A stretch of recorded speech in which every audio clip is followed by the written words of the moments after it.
Following is a production of Cary TV, the Town of Cary Government Access Channel.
Call to order the February 11th meeting of the Cary Town Council. I want to thank you for joining us tonight from your home as we continue to follow the governor's state of emergency orders. We are streaming tonight's meeting virtually. We all had our temperatures checked before entering the chambers. You could see we have adjusted our seating arrangement to maintain proper social distancing. Each person has been given hand sanitizer as well as a mask to use as they deem appropriate. The majority of council is present with me here tonight. To meet the requirements of the remote meetings law, we have one council member participating remotely through WebEx, and that is Council Member Ya Lu. Ya, thank you for joining us remotely. Thank you. All right. We'll start off with our ceremonial opening, and at this time, I'll recognize Council Member Jennifer Robinson. Great, thank you so much. We're going to do something that I don't think we've ever done before. We're going to tag team the ceremonial opening. And I'm going to pass it over to Jack for the first part of it, and I'll pick it up for the second part. Thank you, Jennifer. This month, Cary lost two icons, Bob Henshaw and Ed Woolner. And both had very different personalities, but they had very much in common. Both were visionaries, and both helped shape the Cary that we live in today. And they both just very much loved Cary. Bob Henshaw served for 8 years on the council in the 80s. And prior to that, he served 9 years in planning and zoning. Bob held many leadership roles on council during that time, and they ranged from everything from transportation to aesthetics to safety to a whole host of environmental initiatives, including watershed protections and also water planning. He participated in many historic votes that shaped our community, including the previous Cary Town Mall. And he was also part of the Panther Creek, the first vote for Panther Creek, which was Cary's first significant development west of NC 55.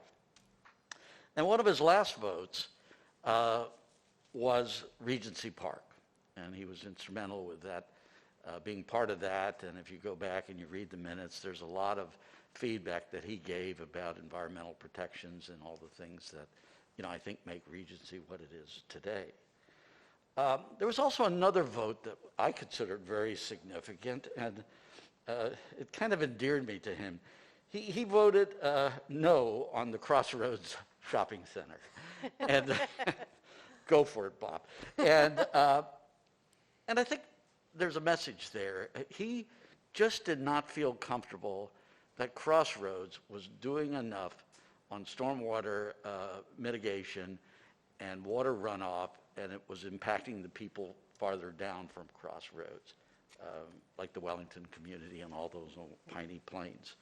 So, I think it showed that even though it passed, I think it showed that he was firm in his convictions and was committed to making sure that as we grow, our environment is protected.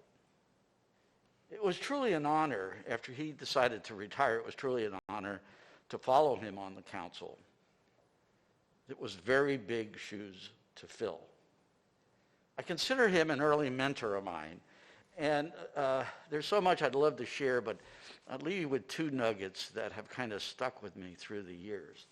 And that first piece of advice you see in a lot of management books now. You see, he said, seek first.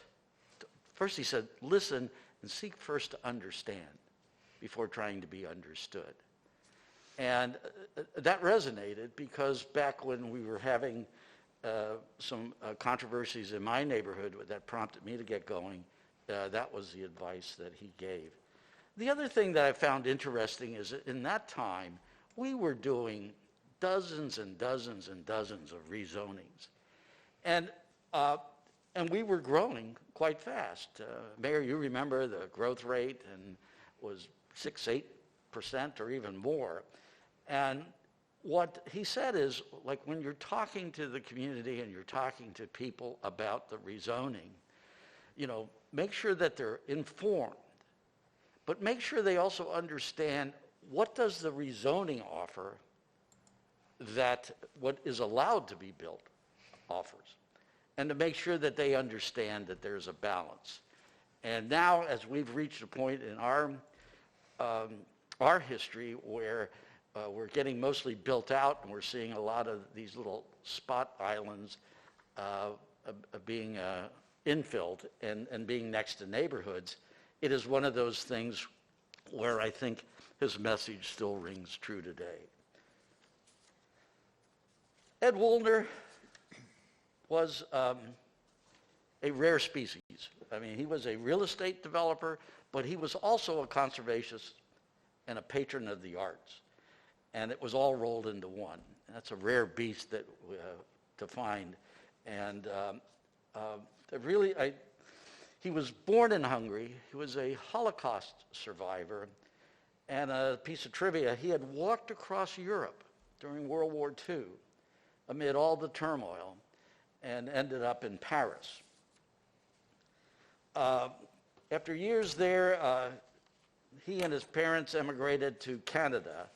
And he shared with me that in 1954, he became a Cary citizen. Excuse me, a Canadian citizen, I'm sorry. And from that time on, as he turned into a real estate developer, and one of his biggest projects there was over 1,000 acres in the suburbs of Montreal. And it included shopping centers, industrial buildings, and residential subdivisions. And he was doing quite well. But I think somebody must have been talking to him, or he was reading all of the magazines, because in the 70s he heard about this place called Cary. And he moved down here with his two business partners, Eric and Leland Solomon. And they acquired the 705 acres that is now Regency Park. And it's to Ed's credit as the visionary that it became quite a PUD, a complex PUD with that included cultural and residential aspects, and it also was a very cohesive and thriving community. And of course, part of that is where Kokobuth Amphitheater is today. He was a longtime patron and lover of North Carolina Symphony for over 35 years. And he actually was instrumental in initiating the development of what is now Kokobuth Amphitheater. In the early years, and this is one of our pride and joys to this day, in the early years, he talked the symphony into making it their summer home. So we had the symphony there every summer under a big white tent. And, what I found in during those years, that during intermission, Ed and I would talk, and we would talk about some of the common things that we share. You know, I was born in Germany and had to emigrate over here. And I don't know if this helped or not, but I kind of reminded him that, Ed, you've done a lot for Cary, but, you know, this Canadian citizen stuff, you know, maybe it's time to think about that. And so we bantered about that. And he also talked so much about Hemlock Bluffs and his involvement there. But in the end, you know, I was so proud when he told me that he is getting his citizenship. And on July 4th, 2000, he became an American citizen. And I like to tease him about, well, I got mine in '67, and I'll just call you a slow learner. So we had a lot of good times. I cherish his guidance and friendship. And for both Bob and Ed, these are two wonderful, wonderful people, and they will be missed. And our prayers go out to their families, and we wish them all Godspeed. Jennifer. Thank you, Jack. Yeah, because both of these individuals left such a legacy in Cary and made such a huge impact in Cary, we wanted to correspond with the families. And the mayor has signed a proclamation on behalf of the council, which I have the honor of reading. This one is going to the Henshaw family.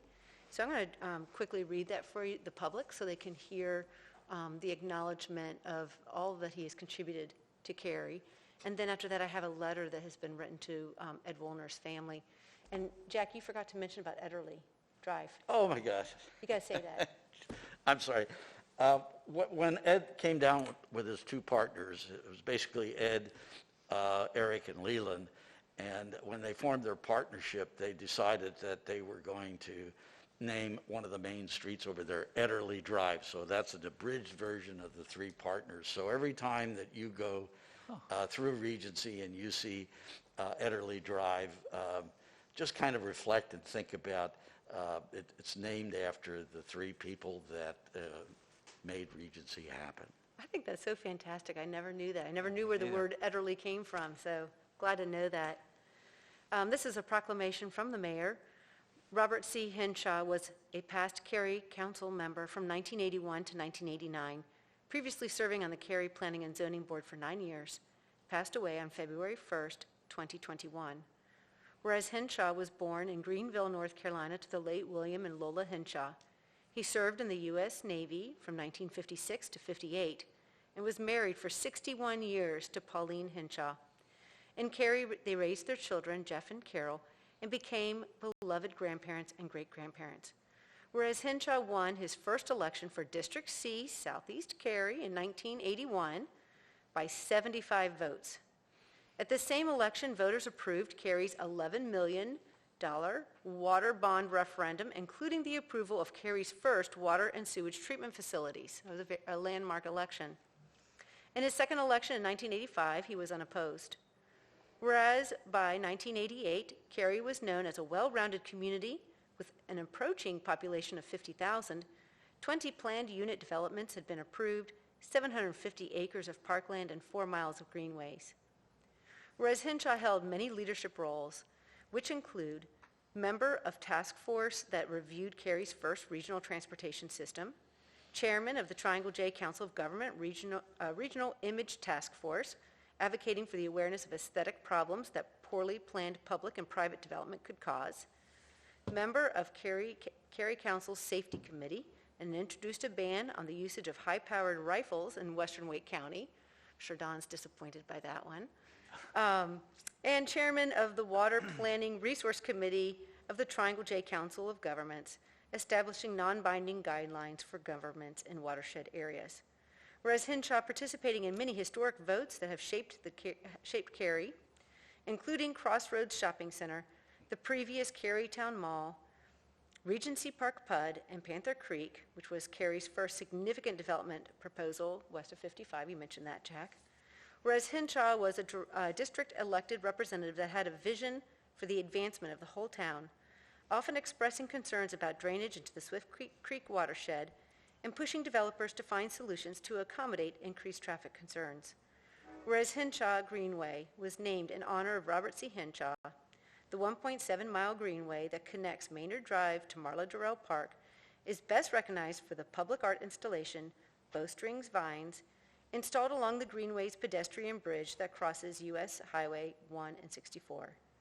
Now, therefore, I, Jennifer Robinson, speaking on behalf of Harold Weinbrecht, Jr., Mayor of Cary, North Carolina, and on behalf of the Cary Town Council and our citizens, honor and remember Robert C. Henshaw for his involvement in creating the Cary we love today. Proclaimed this 11th day of February 2021. It's an honor to get to read that on, for his family, because he really laid the foundation for what Cary has become, and that's so important. And then this is the letter that was written to the Woolner family and signed by all council members. Dear Mrs. Woolner and family, it is with great honor to remember Edward Woolner's legacy and the impact that he had on our community. Through his vision of the Regency area and with the work of his two Canadian partners, Edward created a mixed development area that is internationally known for its residential, business, and cultural presence. This area set an example of how high quality and balanced development can work to create a thriving community. Edward's love of the North Carolina Symphony encouraged him to embark on the journey to develop the Kokobuth Amphitheater, a performing arts venue. The amphitheater currently hosts over 60 events between April and October and exceeds attendance records each year. In addition to his love for arts, he played an important role in the establishment of the Hemlock Bluffs Nature Preserve. He saw the importance of protecting the eastern hemlock trees and other vegetation so that future generations will have the opportunity to observe and explore. Edward's legacy will live on through the developments at Regency, the amphitheater, and Hemlock Bluffs Preserve. These amenities that we love helped create Cary as the best place to live, work, and raise a family. We are grateful to Ed for the role he played in their creation. That's that. And I just, again, I want to say I'm very honored to be able to read these on behalf of the council, and I'm very thankful. If his family happens to be listening, I'm very thankful for the contributions that both of these men have made to our community. With that, let's pledge allegiance. I pledge allegiance to the flag of the United States of America and to the republic for which it stands, one nation, under God, indivisible, with liberty and justice for all. Thank you, Jennifer and Jack, both. Those are wonderful. Thank you. First order of business is to adopt the agenda. I would entertain a motion to do so. So moved. There's a motion. Second. And a second. Roll call vote starting with Councilmember Liu. Aye. Mayor Pro Tem Aye. France. Councilmember Yerhoff. Aye. Councilmember Robinson. Aye. Councilmember Smith. Aye. Councilmember Bush. Aye. I'm affirmative as well, and we have an adopted agenda. We now move to recognitions, reports, and presentations. And our first presentation is a proclamation for the Chinese New Year 2021 celebration from Councilmember Liu. Ms. Liu.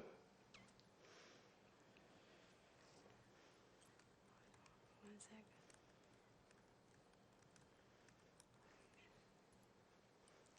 Can you help me? This way.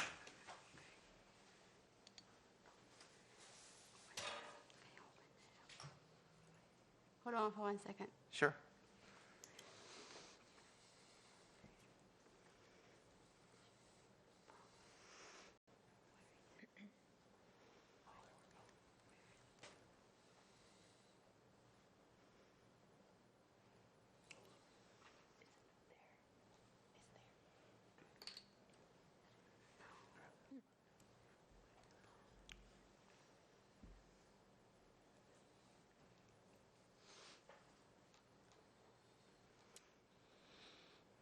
What we can do, if it's okay, is move on to the manager's report and then come back to you. Okay, sounds good. Okay. Mr. Stiegel. Thank you, Mr. Mayor, Council. As I have for the last several months, I want to provide another update on the COVID-19 pandemic. While still very high, the number of cases, % positive tests, and hospitalizations are stabilizing following the holiday surge.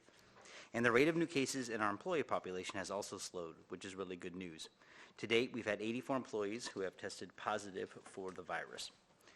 The PNC Arena mass vaccination site opened today, and we have 10 Cary firefighters who volunteered to help. All of our firefighters are certified EMTs and function as an integral part of the Wake County Emergency Medical System. Wake County sent word that our firefighters did an incredible job today, and I'm appreciative for that. As for vaccinations, Governor Cooper has announced plans to begin vaccine registration for Group 3 starting on March 10th, and many more town employees, as well as you, Council, will be included in this group. However, the state has not yet said when the Group 3 vaccinations will begin, only the registration at this point. Our Mask Up Cary outreach effort is hitting its stride now, and I want to thank our marketing team for leading this effort. Hopefully, you've been seeing the ads and signs, and they've been very well received by the public. And in another bit of good news, we'll begin the limited reopening of the Cary Skate Park during the last weekend of this month, that's February 27th, as a part of a careful, thoughtful, and gradual phased reopening approach for our parks and recreation and cultural facilities. Skaters can expect COVID protocols to be in place and should check the facility's webpage for details. And Mayor and Council will have a full reopening plan likely in the next 2 to 3 weeks. Wonderful. In closing, I can't say enough about how grateful I am to Public Safety Director Alan Kane, Chief Human Resources Officer Renee Poole, and the colleagues who have supported them day in and day out for nearly a year now.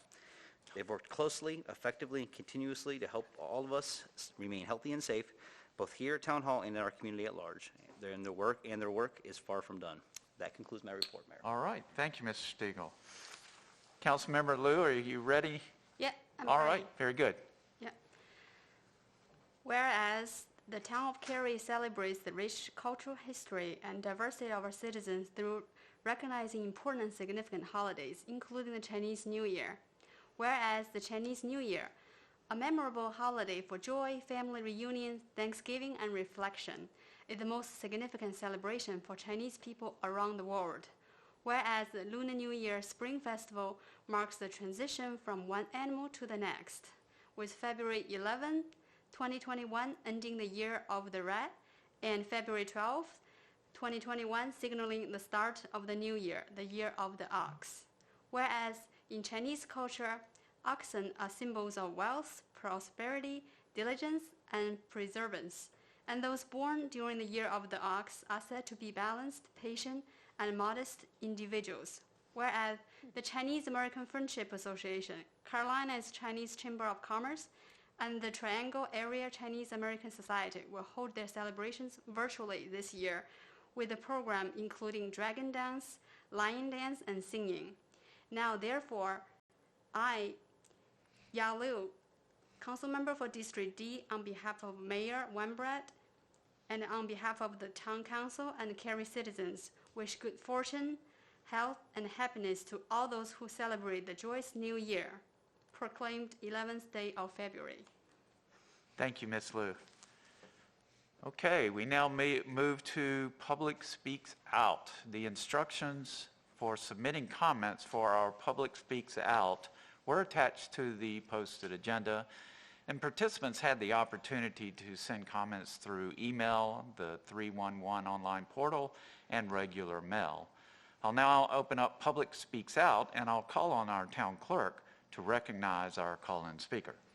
Our first and only call-in speaker is James Brown. Mr. Brown, if you could confirm you're the correct speaker by giving your name and address. I live at 105 Highland Trail, right there in Scottish Hill. Thank you. Proceed. Good evening. So I just wanted to talk a little bit about the park over on Maynard, known as Skate Cary, and basically just wanted to kind of figure out when and they were going to reopen the skate park portion of it. I've got a few key points that we've noticed is like that the basketball courts, the tennis courts, and the dog park are all open. And the basketball courts are much higher chance of spreading COVID due to the players being so close to each other. The tennis courts, you have good social distancing, and the dog parks, you can separate yourself pretty well. And we feel at the skate park, similarly, that we could separate ourselves very well at the skate park, and just are curious what pressures are being put on to get that park back open. I know a lot of work has been done to it since it's been closed last year. And I know there was a projected date of November of it opening, and then I guess COVID numbers got higher and it was decided not to open it. All the skate parks in the neighboring areas are open, and they're very crowded. So I feel like if we could get Skate Cary back open, it would alleviate some of that crowdedness. And I feel like Cary would be able to do a good job with enforcing or implementing mask wearing, since it is a more enclosed area and you do pay to go there. And lastly, it's a major physical and mental outlet for our youth. And they're still, getting out there and trying to skate wherever they can. And I know having a safe place to skate, like Skate Cary, is really a better alternative than them just out skating over on college campuses or skating out in the street, where they could get into further trouble. And I was very happy to hear the history and about Edward that you all spoke of earlier, and it was really good to hear how he planned and created the town of Cary and all that went into that. And I think that this is one of the things that he would enjoy knowing, is that there was a place for the youth to go and skate and BMX bike. Thank you, Mr. Brown. I have good news for you. The end of February is your date, and the skate park will be open. Fantastic. I appreciate that, and I know a lot of youth and adults that will be very happy. All right. Thank you, sir. Thank you. You have a nice evening. Do we have any other call-in speakers? No call-in speakers, but we did have 5 submitted comments. Okay. From Rusty Phillips, Anonymous, Trevor Stark, Dylan Price, Benjamin Farmer, and all those comments were requesting that the Skate Cary to be reopened. Okay, good news for all of them. All right. Timely announcement by Mr. Stiegel. Thank you, Mr. Stiegel. We now move to the consent agenda. It's item 4, if you're following along. For the benefit of people watching our meeting on TV, I'm going to take a moment to review the consent agenda items. Please understand that one vote approves all of these items. On the consent agenda, we have conveyance of a surplus fire truck, 21A02 annexation town property, Greenway and Utilities connection, and Dominion Estates subdivision. Connected Vehicle Technology Construction Bid Award. Would council members like any of these items pulled for discussion? If not, I would entertain a motion to approve. So moved. There's a motion. Second. And a second. Discussion. Roll call vote. Ms. Liu? Aye. Mayor Pro Tem France? Aye. Councilmember Yerha? Aye. Councilmember Robinson? Aye. Councilmember Smith? Aye. Councilmember Bush? Aye. I'm affirmative, and we have approved the consent agenda, and that takes us to public hearings. Same rules apply for public hearings as apply for public speaks out, with one exception. Our speakers now have 5 minutes for their comments. Instructions for submitting comments for tonight's meetings for public hearings were included in the public hearing notice, and participants had the opportunity to send comments through email 311 or regular mail, and all comments received before noon today were emailed to the council, and a printed copy was given to council at tonight's meeting. Our first public hearing is PennyMac Economic Development Incentive Grant. Economic Director Ted Boyd will introduce the item, and council may take action. Mr. Boyd. Good evening, council. For your consideration tonight is a local incentive agreement for PennyMac Financial Services. After months of negotiations, Governor Cooper announced on January 26 that PennyMac will establish a mortgage fulfillment production center in Cary. The North Carolina Economic Investment Committee approved a job development investment grant known as a JDIG, which allows PennyMac to receive economic development incentives provided they make a $4.3 million capital investment, create 322 jobs with an average salary of $64,567, and have participation from local government. The local participation Cary is considering is $65,000, which would be paid at the end of 5 years if all $4.3 million investment is made and all 322 jobs created. As outlined in the fiscal impact section of your staff report, an assessed property value of $4.3 million annually generates approximately $15,000 in property tax revenue with an estimated payback period just over 4 years. In addition to that return, the creation of 322 jobs would bring new Cary residents and provide new employment and business opportunities. I'd like to acknowledge our economic development partners at the Cary Chamber, Howard Johnson and Mark Lawson. As Vice President of Economic Development, Mark has been a tremendous resource and partner in our economic development initiatives, especially during the challenging times of COVID-19. He spent many months working with our state and local partners to see this project come to fruition, and I want to thank him for his hard work. This concludes my presentation, and following the public hearing, I'm happy to address any questions. Thank you, Mr. Boyd. Now's the time for the public hearing for the PennyMac Economic Development Incentive Grant, and I'll check on our clerk to see if we have any call-in speakers. No call-in speakers and no submitted comments. All right, so I'll close the public hearing and open it up to the council for questions, comments, or concerns, discussion, anything at all. If not, a motion. I'll make a motion that we adopt the attached resolutions, making the findings, appropriating and directing $65,000 of the already appropriated FY 2021 funding set aside for this type of use. Second. There's a motion and a second. Discussion. Oh, may I amend? I see there's a second part of that. I'm going to amend this, and also approving a local incentive agreement. I changed my second. Okay. Thank you. Discussion. Roll call vote. Ms. Lou? Aye.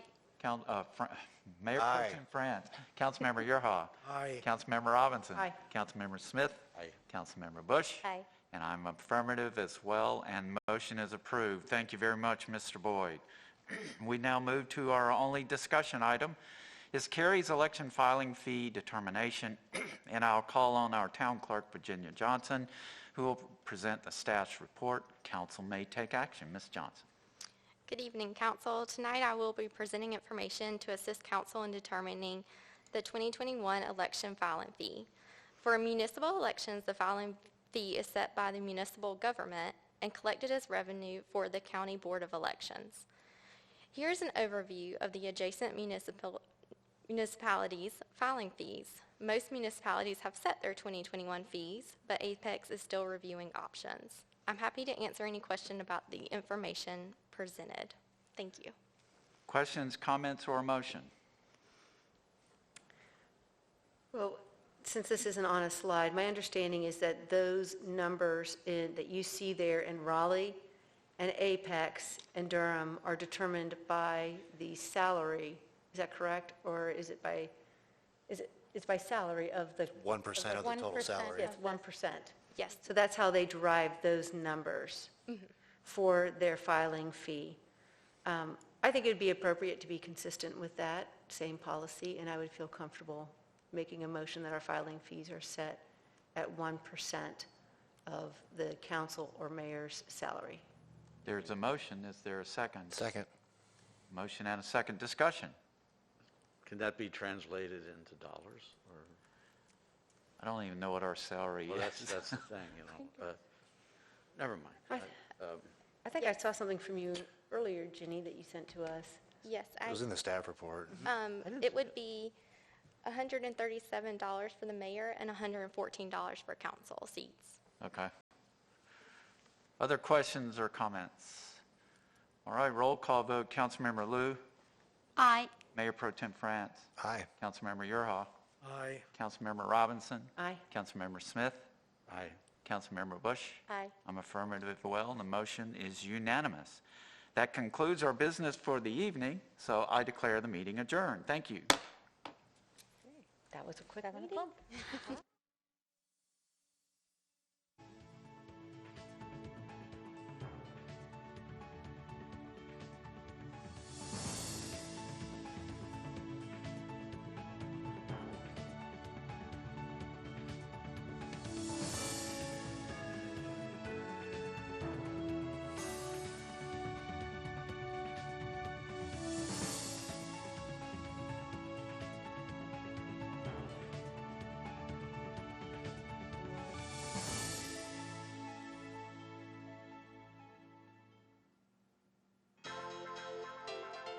This has been a production of Cary TV.